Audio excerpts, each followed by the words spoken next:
Hello and welcome guys. तो आज की वीडियो में हम फिग्मा को देखेंगे। फिग्मा का ट्यूटोरियल आज से हम स्टार्ट करेंगे और फिग्मा को हम मास्टर करेंगे, कुछ डिज़ाइन बनाएंगे फिग्मा में और देखेंगे कि फिग्मा से हम क्या क्या कर सकते हैं। तो सबसे पहले आपने अपना कोई भी ब्राउज़र जो भी आप यूज़ करते हैं, अगर क्रोम यूज़ करते हैं या ब्रेव यूज़ करते हैं या कोई भी ब्राउज़र आप यूज़ करते हैं, आपने उसमें आ जाना है, ओपन करना है उसे और figma.com आपने लिख के सर्च करना है। ठीक है, तो आपके पास ये वेबसाइट ओपन हो जाएगी। वहाँ पे आपने अपना अकाउंट क्रिएट करके लॉगिन कर लेना है। आपको फिग्मा को डाउनलोड करने की ज़रूरत नहीं है, ये वेब बेस्ड है। ठीक है, आप वेब बेस्ड से भी इसमें वो तमाम काम कर सकते हैं। उसके बाद जब आप इसको ओपन कर लेंगे तो आपके पास कुछ इस तरीके का इंटरफेस ओपन हुआ होगा। ठीक है, और आपने सबसे पहले हम यहाँ पे आज की बेसिक क्लास है तो हम डिज़ाइन को देखेंगे। डिज़ाइन में कुछ बेसिक सी चीज़ें हैं, बेसिक टूल्स हैं, वो हम देखेंगे। तो सबसे पहले आपने जस्ट डिज़ाइन पे क्लिक करना है तो आपके पास एक नई फाइल ओपन हो जाएगी। जिस तरीके से आप फोटोशॉप में एक न्यू फाइल ओपन करते हैं, ठीक है, जस्ट उसी तरीके से आप डिज़ाइन पे क्लिक करेंगे, आपके पास ये एक फाइल ओपन हो चुकी है। ठीक है, इसमें अब आप देखेंगे कि आपके पास यहाँ पे साइड बार में कुछ फाइल है, पेजेस हैं। ठीक है, अगर ये आपको 2 पेज चाहिए, आपने पेज 1 है और पेज 2 है, तो पेज 2 के लिए आप यहाँ पे प्लस पे क्लिक करेंगे तो आपके पास पेज 2 आ जाएगा। हमें पेज 2 नहीं चाहिए, हम इसे यहाँ से डिलीट कर देते हैं पेज 1। ठीक है, तो हमारे पास यहाँ पे ये पेज 1 है। आप इसको अगर कोई नाम देना चाहते हैं तो आप यहाँ पे इसको नाम भी दे सकते हैं। और उसके बाद हमारे पास यहाँ पे कुछ नीचे टूल्स मौजूद हैं। ठीक है, जिसमें आपके पास ये मूव का टूल है, हैंड है, स्केल है। ठीक है, अब हम इनको प्रैक्टिकली देखते हैं। फॉर एग्जांपल आपने यहाँ पे एक रेक्टेंगल लिया। ठीक है, यहाँ पे मैं एक रेक्टेंगल ले आया। अब जब मैं हैंड टू मूव टूल का यूज़ कर रहा हूँ तो आपने एक चीज़ नोट करनी है कि जब मैं इसको कहीं पे भी मूव कर रहा हूँ तो यहाँ पे आप एक्स एंड वाई में देखें, इसकी पोजीशन भी चेंज हो रही है। ठीक है, इसकी पोजीशन चेंज हो रही है। उसके बाद अगर मैं हैंड टूल यूज़ करूँ, ठीक है, ये जो हैंड टूल है इनकी शॉर्टकट भी है। मूव के लिए वी है, हैंड टूल के लिए एच है, स्केल के लिए के है। ठीक है, अब मैं अगर हैंड टूल का यूज़ कर रहा हूँ तो पोजीशन चेंज नहीं हो रही, पोजीशन वहीं की वहीं मौजूद है। और अगर मैं स्केल यूज़ करूँ, ठीक है, तो स्केल से इसकी हाइट एंड विड्थ इंक्रीज़ होगी। जितनी हाइट होगी उतनी ही विड्थ होगी। इस तरीके से वो इंक्रीज़ होती जाएगी।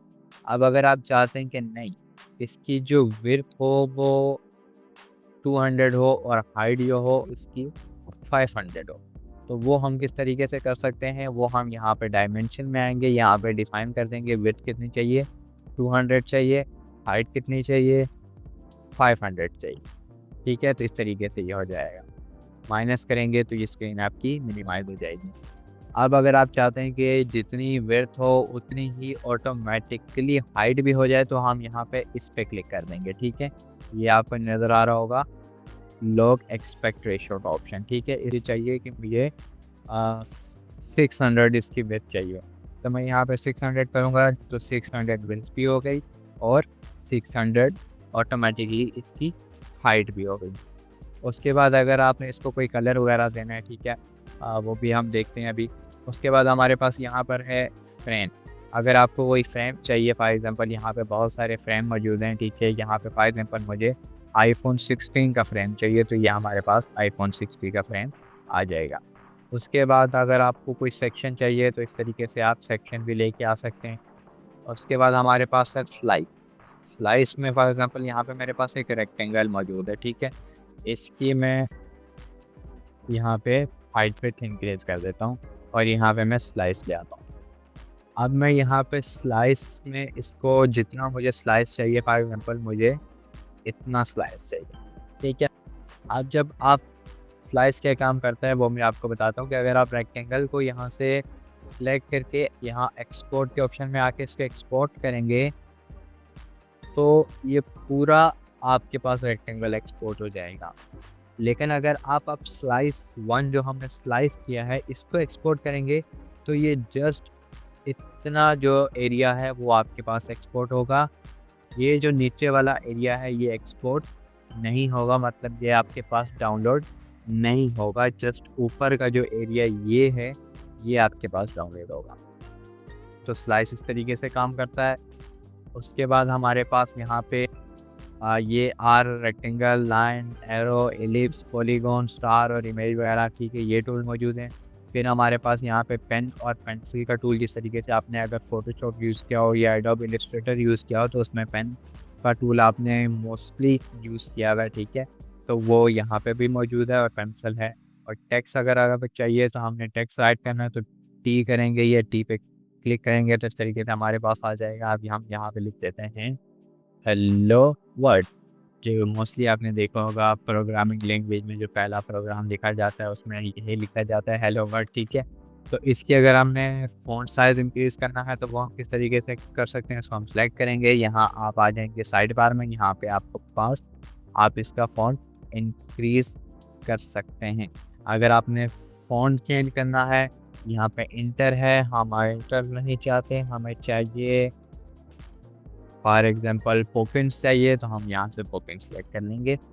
उसके बाद हम यहाँ से थिन चाहिए, आपको एक्स्ट्रा लाइट चाहिए, regular, medium, semi bold, bold, extra bold, black, ठीक है। अगर इटैलिक में चाहिए thin italic, extra light italic, italic, medium italic, semi bold italic, extra bold italic, black italic, ठीक है। इस तरीके से आप यहाँ से फ़ॉन्ट स्टाइल भी चेंज कर सकते हैं। उसके बाद आप चाहते हैं कि फ़ॉन्ट का कलर चेंज हो तो फ़ॉन्ट का हम कलर भी चेंज कर सकते हैं। हम यहाँ पे आएंगे, ये फिल का ऑप्शन आपके पास मिलेगा, हम यहाँ से इसका कलर चेंज कर देते हैं। अब आपको चाहिए कि 100% नहीं चाहिए, मुझे 50% चाहिए, तो हम यहाँ से इसको 50% कर देंगे, ठीक है। इस तरीके से आप यहाँ पे मेंशन भी कर सकते हैं। 65 चाहिए, 65 मैंने कर दिया। अगर आप ग्रेडियंट इसको बनाना चाह रहे हैं, यहाँ पे हम पहले इसको 100% कर देते हैं और यहाँ पे हम आ जाएंगे, ये ग्रेडियंट मौजूद है हमारे पास। ये हम यहाँ पे एक और कलर ले लेते हैं, फॉर एग्जांपल हमें ये कलर चाहिए, ठीक है। अब हमें इस तरीके से चाहिए, हम इसकी थोड़ी सी सेटिंग कर देते हैं। फॉर एग्जांपल ये इस तरीके से हो, ऊपर वाली जो साइड है वो रेड रहे और नीचे वाली साइड जो है वो कोई और कलर की रहे। इस तरीके से हम ये कर सकते हैं। इस तरीके से आप ग्रेडियंट भी बना सकते हैं। उसके बाद ये कमेंट है, अगर आपने कोई आपने डिज़ाइन बनाया है उसमें आप कमेंट ऐड करना चाह रहे हैं अपनी अंडरस्टैंडिंग के लिए, तो आप कमेंट भी यहाँ पे ऐड कर सकते हैं।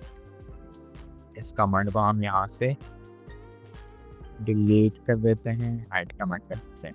उसके बाद यहाँ पे हमारे पास मौजूद हैं एक्शंस में हैं, कुछ एसिड्स हैं, प्लगइन्स हैं, ठीक है। जब डिज़ाइन बनाएंगे तो उनमें हम भी यूज़ करेंगे, बहुत सारी प्लगइन्स हम यूज़ करेंगे। आइकन्स के लिए प्लगइन यूज़ करेंगे, अगर किसी चीज़ का बैकग्राउंड रिमूव करना है बैकग्राउंड रिमूव करेंगे, और भी बहुत सारी प्लगइन्स मौजूद हैं जो हम यूज़ करेंगे। उसके बाद आपके पास यहाँ पे ये 3 मोड हैं, ठीक है, जिसमें एक डेव मोड है।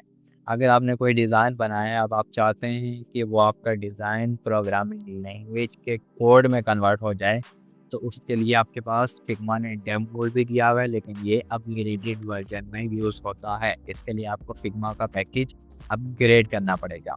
उसके बाद हमारे पास डिज़ाइन मोड है, जो अभी मोड एक्टिवेटेड है, ये डिज़ाइन मोड है। उसके बाद है ड्रा मोड। ड्रा मोड में हम आ जाए तो हमारे पास ये पेंसिल आ जाएगी, ठीक है।